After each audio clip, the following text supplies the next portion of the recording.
Hey Patricia, how are you? I'm great, Rupali. How are you? Hello, everyone. Hey, it's nice to have you here. It's my pleasure. So tell us, why did you choose this path when you had so good career path in corporate? Yeah, so I did work for almost 2 decades in the human resources of large businesses.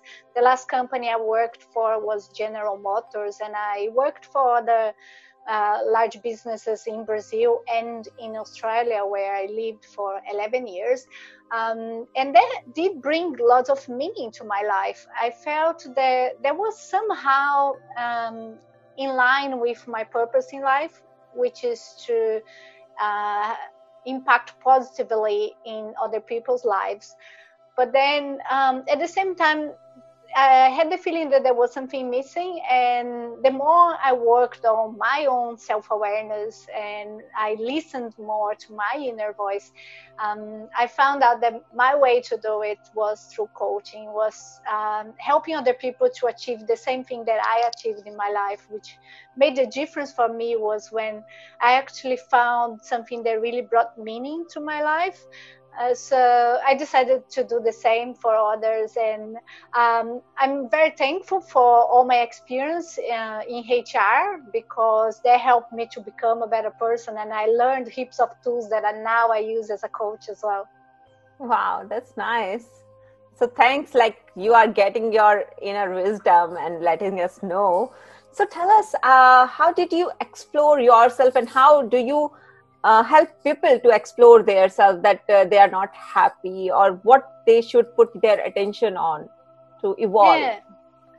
Yeah. So I guess there are many things that we know about ourselves. There are things that we know about ourselves and other people know as well. There are certain things that other people know about us that we don't know. And there are certain things that we know about ourselves and we hide it, we don't show to others.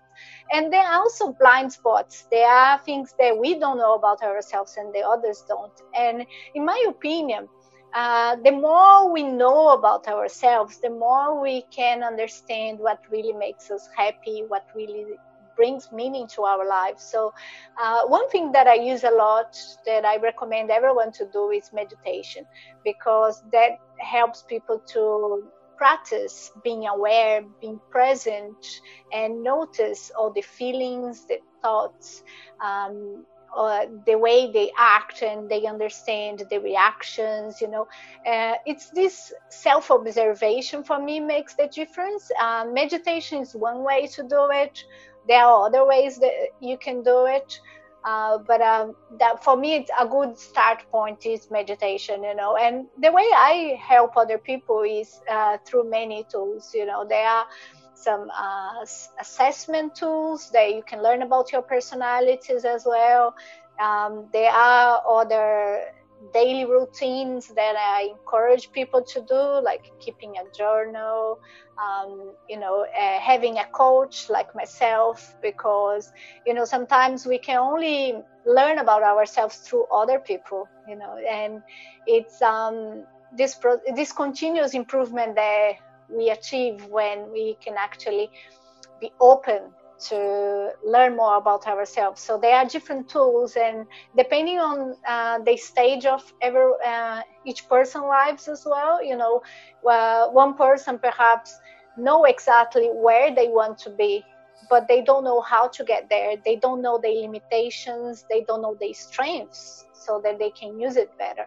And then I help them to have this self-awareness, But then some people, perhaps they know the limitations, but they find difficult to just change their state, the mental state, the emotional state.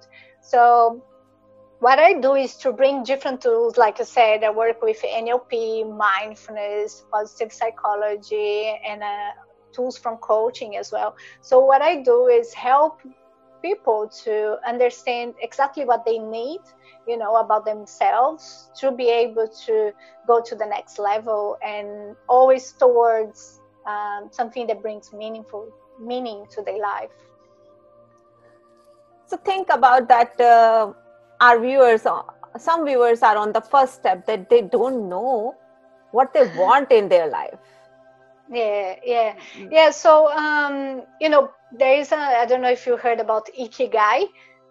It's a theory, so that says that our purpose is when we find the intersection between what we really like doing, what we are good at, what the world needs, and what we can get paid for, And I think that's a good start, helping people to understand their strengths, what they are really good at, their talents. And many people don't realize their talents, from my experience, or because perhaps they are too humble, or they don't have that self-awareness, or I don't know, sometimes we are just distracted. We are just in the automatic pilot, and we're just doing things. So I think that's a good start point, is to understand their talents, their natural talents, and they understand what really brings joy to their lives, what they really like doing. So, for example, to do it, you can do an assessment. There are many strengths assessment that you can do. There's even the VIA character strengths as well. It's one assessment. There's the GISC assessment, Myers-Briggs assessment that helps you. But I always start with observation. If you start taking notes in the end of the day, of the day there was a happy day, the day that you felt really good, more energized, and then write down what made you feel happy, energized that day. And then you write the next day. If you could start having a journal, and you take like 10 minutes in the end of each day to take notes of what happened in that day, what I did that day, how did that make me feel, and then you start noticing the patterns. Oh yeah, when I do this kind of activity, I feel that my day is happier, I feel lighter, I'm not as drained in the end of the day. And I think that's a good start point. So, and I see meditation helping in all of them as well, because you start noticing more the sensations, because at the end of the day, you take note of things that you remember, but sometimes when you actually experience it, sometimes you don't realize, you don't allow yourself to feel it, to really be present in the moment that you live. So, like, what steps we can use? Like, do you have any free tools we can use to find our strength? And no, because sometimes women are so humble, or so under their own weight, that they don't know what they are good in it, right? Yeah, true. And there's one way that you can do. It's very simple, is asking people. But I know sometimes we don't feel comfortable asking people, or we feel afraid that they won't say the truth because they don't want to hurt you. You can do an anonymous survey, and you can build it, using, for example, Google survey or another free tool that is available there. And you can ask, you can select a range of qualities or strengths and write down there, and then ask people, send anonymously to your friends or your colleagues from work or your clients, and ask them to rate what they believe to be your strengths. That's a great way. We actually did that at a company where I worked. A lady who organized this women's development program, they did that, and the women love it, because sometimes people don't realize the great qualities that we have in ourselves, and then you start finding what's common. You see that many people told you that you have these specific strengths that you didn't realize before. So that's an awesome way, is asking people around you what they believe to be your strengths, and also if you practice observing as well, for example, you can even write down what you believe to be your strengths. For example, I think these are my strengths, and then you can start noticing your behaviors. Every day you think, oh, how did I demonstrate these particular strengths today? And then maybe you notice that what you actually demonstrating as behaviors in a daily life is a little bit different than the qualities that you thought you had. So you may even decide to review what you thought were your strengths. They are free tools. There's also this via character strengths that what they do is assessing people based on 24 strengths. Mm-hmm. And as you talk about happier, so tell us, what is happiness and how can we get more happy? Yeah, well, for me, happiness comes from experiencing positive emotions and having meaning. So meaning for me plays a big part in happiness. So positive emotions, it can include just gratitude, pleasure, interest, anything that makes you feel good, but joy in a daily life. But then having always purpose, because even when you experience negative emotions, in my opinion, you can still be happy if you have strong purpose in life, because then this is just temporarily. You experience these negative emotions, but you know that you are living a meaningful life, and this is going to lead you to bring something that it's very important for you. Okay. So do we have some tools like positive psychology or something which can help us in being happy? Yeah, so gratitude is something that I know it's something that everyone talks about, but I think it's still worth remembering the need for us to be grateful, because when we are grateful, we are unable to experience negative feelings such as fear, anger. So whenever you want to just change your mental, your emotional state, you can just focus on one thing that you are grateful for, and automatically your physiology, your mental state is going to change. So gratitude can be done in different ways. For example, you can have a gratitude jar, and then you can start taking notes of things that happen to you throughout the day that makes you happy, and it can be something really small.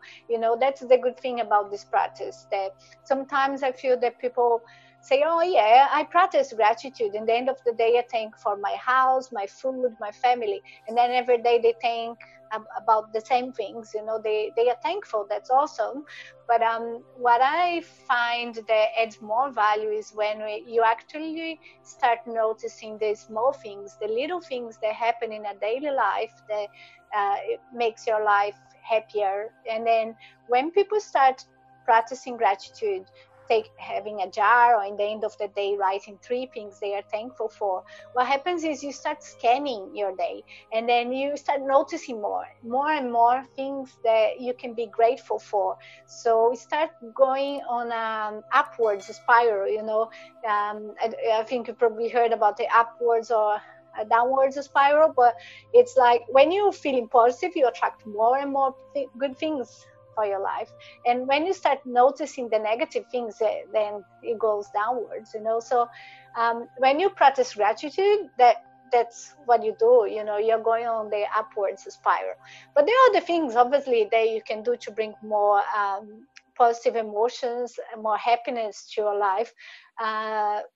Connection, relationships, even exercise, that you get these good hormones that make you feel good, and meaning, understand that you are living something that's important for you.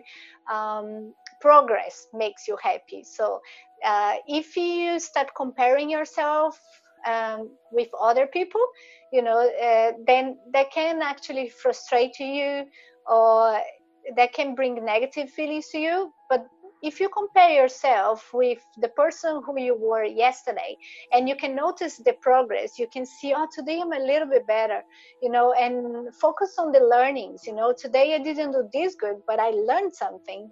So focus on the positives and noticing your progress every day, even if it's just small progress. Can we talk about leadership now? How do you help people to go to leadership? Yeah, so leadership is something that actually everyone can benefit from developing. You know, anyone, even if you don't actually is in a leadership role, but you are leading your life, you know. So then leadership involves a lot about self-awareness as well, which we've been talking a lot, because I believe you can only take another person to somewhere where you have been, you know. And so if you want to help other people, I think you need to first help yourself. For example, one of the main roles of a leader is giving feedback to people, you know. But for an employee to receive feedback positively, the leader actually needs to feel comfortable giving that feedback, you know. And for that, the leader needs to be aware of the tone of the voice, the words they choose, and know how to give the feedback as a present, you know. And it's really like I'm helping you, and the person don't need to feel the need to react, you know, to be defensive, but actually take it as a present. So and that's emotional intelligence, you know. Emotional intelligence is the key for any leader, you know, the ability to connect, to listen to others, and to understand the differences, you know. Because you see, it's very common that when a leader is recruiting, they have this unconscious bias and the tendency to recruit people who look like themselves, you know. But a leader needs to be able to understand that different people bring different things to the table. So if you have a diverse team, then you can actually get broader perspectives and have better solutions to the any problems that the company may face, you know, any strategies that they want to develop. So I guess emotional intelligence is how I would summarize the key quality of a good leader. So how can we achieve emotional intelligence? Is there any way, like if you go and give feedback, it's another person's job how they take it, right? It's not my job. Or is there any difference, like how you are giving and how another person is receiving? Do you shed some light on it? Yeah, sure. So yeah, emotional intelligence involves us being able to connect to other people in a positive way, have this self-awareness, and also understand the differences I was saying before. But how we develop it, you know, then we come back to understanding the feelings, how we feel, and the impact of our feelings in our actions as well, you know. So emotional intelligence can be developed if you start observing even your thoughts, you know, what you think in your head, the way the thoughts that you have make you feel, and the way you feel, how you react to it, you know. You start noticing for example, how you work under pressure, you know. As a leader, for example, you need to have resiliency. You need to be able to filter down. If you are experiencing, for example, now in the current scenario where people are going through difficulties, companies, businesses are going through crisis, you know, a good leader in this case that has the emotional intelligence, they will actually put themselves on the employee's shoes. They have this empathy, and when they go to a meeting, for example, they are not going to go straight to the point and discuss the business agenda, but they will first check in with people. You know, the people need to feel heard to be able to contribute. They need to feel that they are part of a team. And so the first thing you check in, see how people are going, and also you would try to support the team as much as you can. You know, for example, if you wouldn't lie if you don't know if the company is going to survive this crisis, for example, you wouldn't say anything that's not true. But you as a leader, you need to be able to support your employees, even if it's just by saying, look, I don't know what's going to happen, but we are doing everything we can to keep everyone in the business, you know, to do anything that You need to be able to support your families, so it's just being real, being a human being, because I feel that sometimes in the corporate world people feel that they need to use these masks, but now each time more people actually value business. They allow themselves to be themselves, and to feel that they actually, the person who they are outside of the company, they are also inside. Yeah, because it's a big part of our life. We spend like 8 to 10 hours in our business or in our service, right? That's right. So like a woman who is not feeling happy and wants to raise herself to leadership or want to prove herself, do you have any words for her? Yeah, well, I think it has been improving lately, but still a long way to go for women to break the glass ceiling, as they say, Yeah.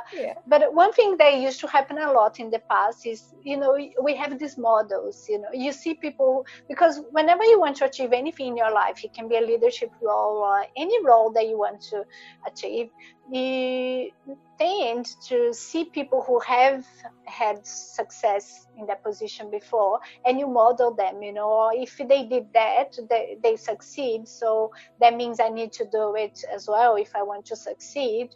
And in the past, because there were more men in leadership roles, it still is the case, even though it has improved. So we used to model men, and people are different, and even if you compare different men, they will have different qualities that they bring. So the first advice that I give to anyone, and it's not only for women who want to be a leader, but who want to be whoever they want to be, is be themselves. So find out what their strengths and use them in their favor. So first, build up on your strengths. Another thing is you can also use these tools that I mentioned, or any other ways, to improve your self-awareness, to understand how you can improve your emotional intelligence. And yeah, so these days, the companies are different. Like there's a book called Reinventing Organizations by Frederick Laloux. So I think it's important for women and even men who wanted to succeed as a leader in the future to understand that the leadership role is changing. So, there are companies these days that don't even have hierarchy, don't even have leadership roles anymore. So I guess it's important to keep yourself up to date to the trends and the way the organization structure is changing. We have the holacracy these days, where people now are more empowered to take decisions, and then everyone is expected to act as a leader as well. So yes, keep yourself up to date, work on your emotional intelligence, and be yourself. Be yourself. Yeah. So do you mind sharing some free tools to get the self-awareness, and some meditation tools and some emotional intelligence, something like that? Do you have some free tools? Yeah, of course. So free tools. With meditation, there are many apps for people who don't meditate yet. You can just, have this practice of noticing your breathing. Whenever you are in an anxious state, and during the day, you can have micro pauses during the day. For example, if you're going from here to a meeting room, just notice the way you walk, notice your body movements, notice your breathing. That already brings you a sense of awareness and presence. And presence, I guess, help with emotional intelligence. There are many free tools, like I said, the VIA character survey. That's a free test. It's VIA, actually, sorry. It's VIA test. That's a free test that you can find on the internet, and it's available in more than 100 languages. So that's a good way to understand your strengths.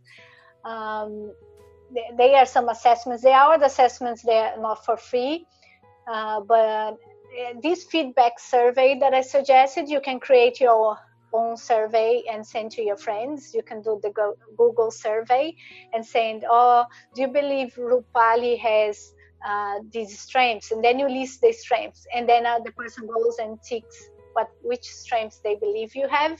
And you can even put another question in your questionnaire as well, asking for opportunities of improvement. So you can list some qualities and ask them as well to give you this feedback. And keep it in a journal. In the end of the day, have some reflections that add so much value.